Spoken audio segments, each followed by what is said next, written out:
जय श्री कृष्ण। आप सभी का स्वागत है। आइए शुरू करते हैं श्रीमद् भगवत गीता का 6वां अध्याय आत्म संयम योग।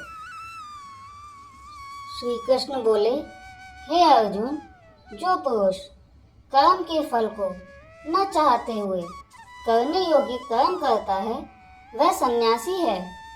वह सन्यासी नहीं है जो ना तो अग्नि को जलाता है और ना ही कोई काम करता है। इसलिए है अर्जुन, जिसको सन्यासी कहते हैं उसी को तुम योगी समझो, क्योंकि इच्छाओं को न त्यागने वाला कोई भी पुरुष योगी नहीं होता। योग में आरूढ़ होने की इच्छा वाले मननशील पुरुष के लिए योग की प्राप्ति में निष्काम भाव से कर्म करना ही योग है। जिस समय में योगी न तो इंद्रियों के भोगों में आसक्ति रखता है और न ही कर्मों में मन लगाता है, उस समय में जब वो अपनी सारी इच्छाओं का त्याग करता है, उस समय वह योगी होने की अवस्था में पहुंचता है। इसलिए मनुष्य को चाहिए कि वो अपना संसार रूपी समुद्र से उद्धार करे, क्योंकि यह जीवात्मा ही अपना स्वयं का मित्र भी है और शत्रु भी है। अर्थात दूसरा कोई शत्रु या मित्र नहीं होता।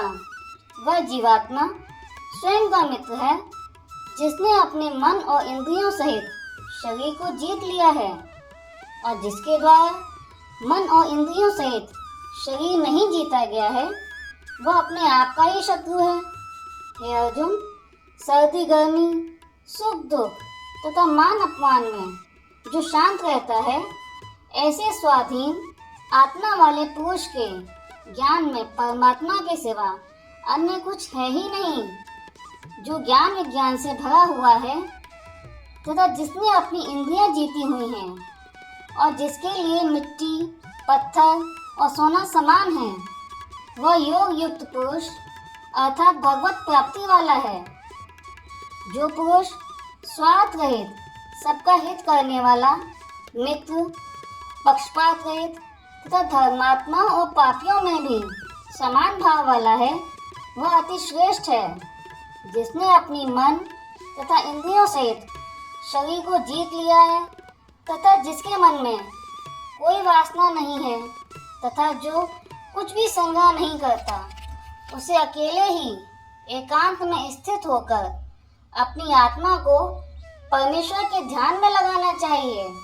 श्री कृष्ण आगे कहते हैं कि शुद्ध भूमि में कुशा या मृगशाला या वस्त्र का आसन होना चाहिए।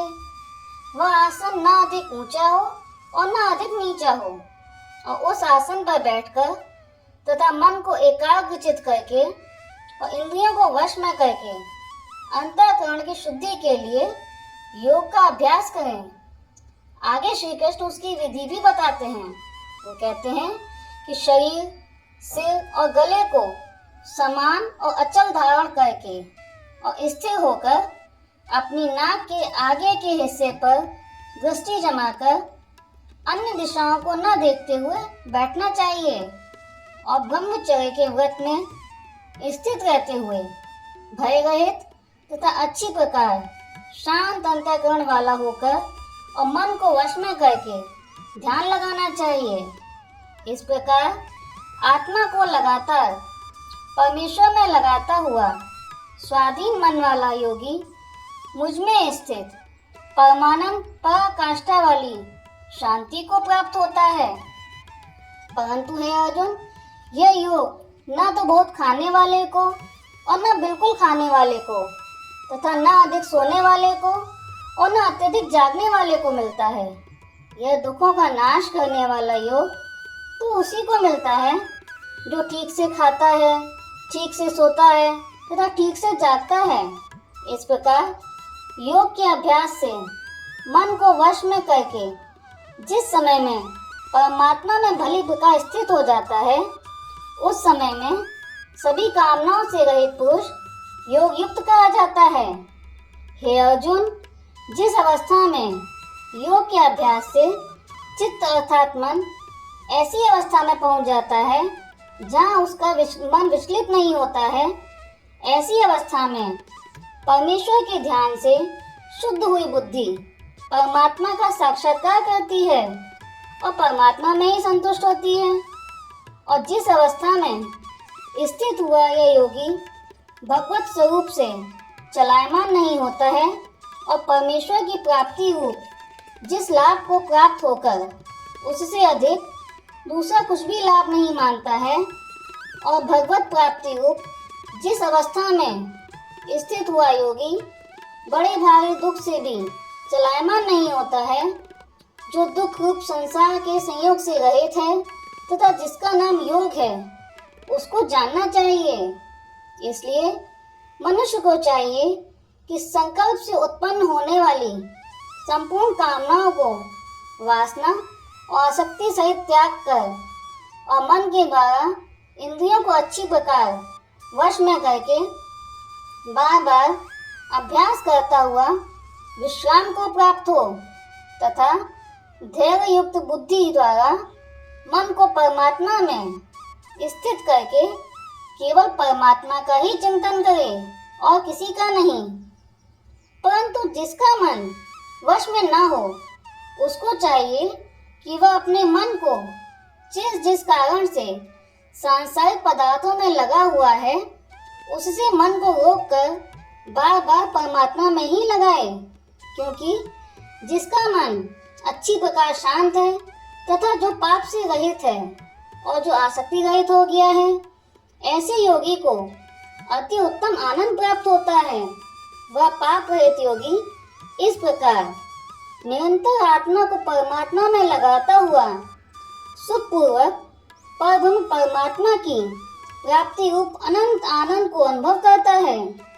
हे अर्जुन, जो पुरुष संपूर्ण भूतों में सबके आत्म रूप मुझ वासुदेव को ही देखता है और संपूर्ण भूतों को मुझ वासुदेव के अंतर्गत देखता है, उसके लिए मैं अदृश्य नहीं होता हूँ और वह मेरे लिए अदृश्य नहीं होता है। इस प्रकार जो पुरुष संपूर्ण भूतों में मुझ वासुदेव को भजता है, वह योगी सब प्रकार से मुझे ही भजता है, क्योंकि उसके अनुभव में मेरे सिवा अन्य कुछ है ही नहीं और वही योगी परम श्रेष्ठ माना गया है। इस प्रकार भगवान के वचनों को सुनकर अर्जुन बोले, हे मधुसूदन, जो यह ध्यान योग आपने समान भाव से कहा है, इसको मैं मन के चंचल होने से बहुत समय तक ठहरने वाला नहीं देखता, क्योंकि हे कृष्ण, यह मन बड़ा चंचल, बड़ा दृढ़ और बलवान है। इसलिए इसको वश में करना मैं अल्पायु की तरह अत्यधिक कठिन मानता हूँ। इस प्रकार अर्जुन के पूछने पर श्री कृष्ण बोले, हे महाबाहो, निसंदेह मन चंचल और बहुत कठिनाई से वश में होने वाला है, परंतु हे कुंती पुत्र अर्जुन, अभ्यास अर्थात बार बार प्रयत्न करने से और वैराग्य से वश में होता है। इसलिए इसको अवश्य वश में करना चाहिए, क्योंकि मन को वश में न करने वाले पुरुष द्वारा योग प्राप्ति होना कठिन है, और जिसका मन उसके अधीन है, ऐसे पुरुष द्वारा प्रयत्न करने पर योग प्राप्त होना सरल है, ऐसा मेरा मत है। इस पर अर्जुन बोले, हे कृष्ण, योग से जिसका मन विचलित हो गया हो, ऐसे श्रद्धायुक्त पुरुष को योग तो प्राप्त होगा ही नहीं और न वह भगवान से साक्षात्कार कर पाएगा। ऐसा पुरुष किस गति को प्राप्त होगा? हे महाभाव, क्या वह भगवान को प्राप्त करने के मार्ग में जो मोहित हो गया, क्या वो आसमान में बिखरे हुए बादल की तरह दोनों ओर से अर्थात भगवत प्राप्ति और सांसारिक भोगों से भ्रष्ट हुआ नष्ट तो नहीं हो जाएगा? हे कृष्ण, मेरे संशय को दूर करने के लिए आप ही योग्य हैं, क्योंकि आपके सिवा दूसरा कोई भी इस संशय को दूर नहीं कर सकता। इस प्रकार अर्जुन के पूछने पर श्री कृष्ण बोले, हे पार्थ, उस पुरुष का न तो इस लोक में और न परलोक में नाश होता है, क्योंकि कोई भी शुभ काम करने वाला दुर्गति को प्राप्त नहीं होता, किंतु वह योग भ्रष्ट पुरुष स्वर्ग आदि उत्तम लोकों को प्राप्त होकर उनमें बहुत वर्षों तक निवास करके शुद्ध आचरण वाले श्रीमान पुरुषों के घर जन्म लेता है। परंतु इस प्रकार का जन्म संसार में निस्संदेह अति दुर्लभ है। वह पुरुष वहाँ उस पूर्व जन्म में अर्जित किए हुए योग के संस्कारों को अचानक ही प्राप्त हो जाता है और हे कुंती पुत्र, उसके प्रभाव से वह फिर अच्छी प्रकार से भगवत प्राप्ति में लग जाता है। वह पहले के अभ्यास से ही अर्थात पूर्व जन्म के संस्कार से भगवान की ओर आकर्षित होता है। जो अपने हर जन्म में योग की कोशिश करता रहता है वह एक दिन परम गति को जरूर प्राप्त होता है, क्योंकि योगी तपस्वियों से श्रेष्ठ है और शास्त्र के ज्ञान वालों से भी श्रेष्ठ माना गया है तथा सकाम कर्म करने वालों से भी योगी श्रेष्ठ है। इसलिए है अर्जुन, तू योगी हो। समस्त योगियों में भी जो श्रद्धावान योगी निरंतर मुझे भजता है वह योगी मुझे परम श्रेष्ठ मान्य है। यहाँ श्रीमद् भगवद गीता का श्री कृष्ण और अर्जुन के संवाद में आत्म संयम योग नामक छठा अध्याय समाप्त हुआ।